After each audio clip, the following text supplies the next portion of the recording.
Well, here we are again. You haven't missed anything, unless you don't watch the other videos. But we're gonna pull the engine plate off this side, put 2 more holes in it, hopefully. Yeah, we'll see how much we get done tonight.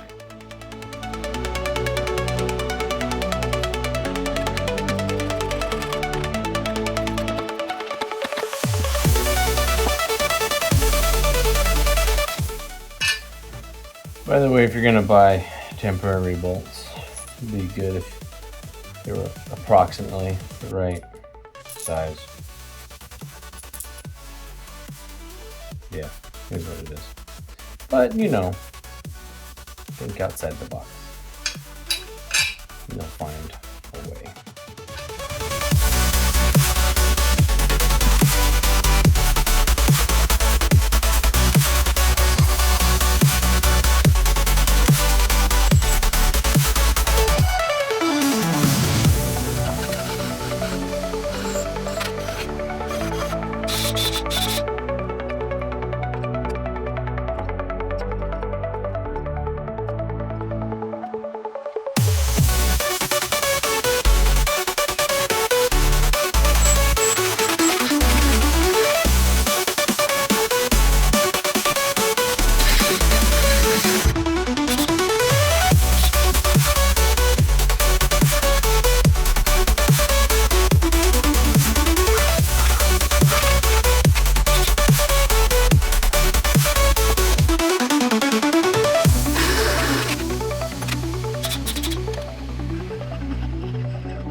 So, I now have 3 bolts. That's 1 more than I did before. I don't know how I got my measurements so off. Every time I measure, it still looks the way I thought it did. So even if I measured twice, I still would have cut 5 times. This is the nature of the way things go sometimes. It has to do with the fact that it's a square, and so my other 2 axes are off, so it's just off. But that's okay. I can fix that after the fact. Worst case scenario, you make 4 giant holes, you fit your bolts with washers, and then you tack weld your washer into place, and now you've got it exactly where it belongs. So I can do that on the one that I've wallered out a whole lot. Also, keep in mind, a engine mount like this shouldn't be seeing shear force on the bolt, meaning if this is a bolt,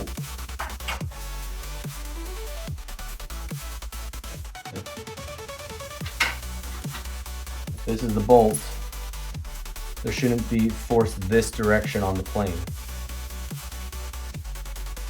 It's the same principle as what holds your wheels on your car. If your bolts, if your lug nuts that hold your tires on your car come out at all and that wheel was able to wobble, you would shear all those bolts immediately. What actually holds the wheel on is the friction between the 2 surfaces. That is created with force down the length of the bolt, not across the side. So these bolts don't need to hold your wheel on anymore than it needs to hold this engine mount on. It just needs to create enough force, tension, to where the surface friction is actually what holds the weight. So obviously there's also vibrations.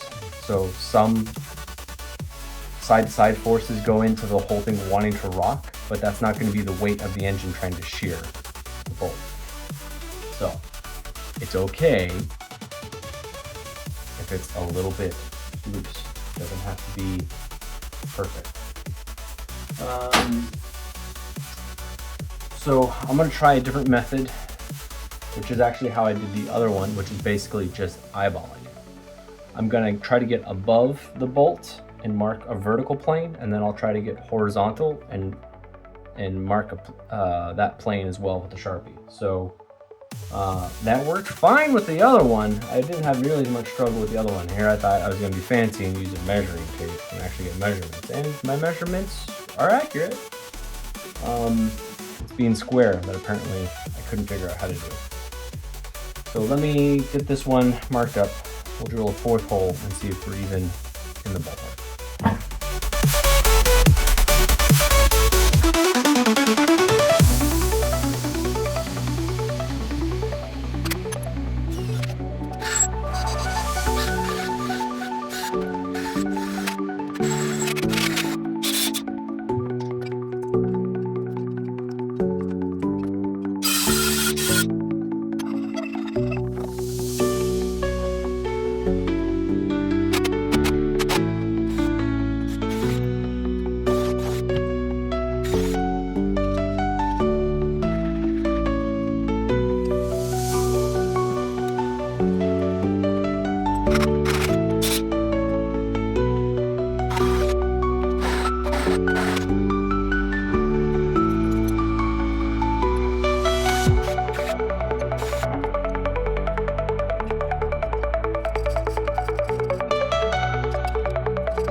Well, it doesn't always go as smoothly as you would like, but you gotta keep going if you ever want to get anywhere. Just small steps and enjoy the journey. So let me get you in here and you can see what's next and where we're at. So we started with that one, then we did the one down below, and then this is the one that went all crazy on us. This one, I was actually pretty darn close right from the get-go. I was a little worried my horizontal was a little bit high, and it was. So, but a little bit of opening up, and it fit just fine. I made this to try to be a spacer, but I actually have too many threads in, so even though technically I have enough washer there and there to cover all of the unthreaded part of the shank of the bolt, it's still, I don't have that many threads in there to play with. So I'll either have to add some more washers to this or something else, but this is tight enough.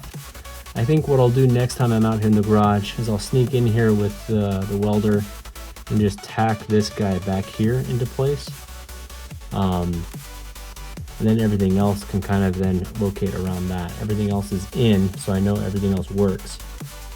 Then once I've got that tacked, I can come back in here and put one of these washers in back here and tack that in,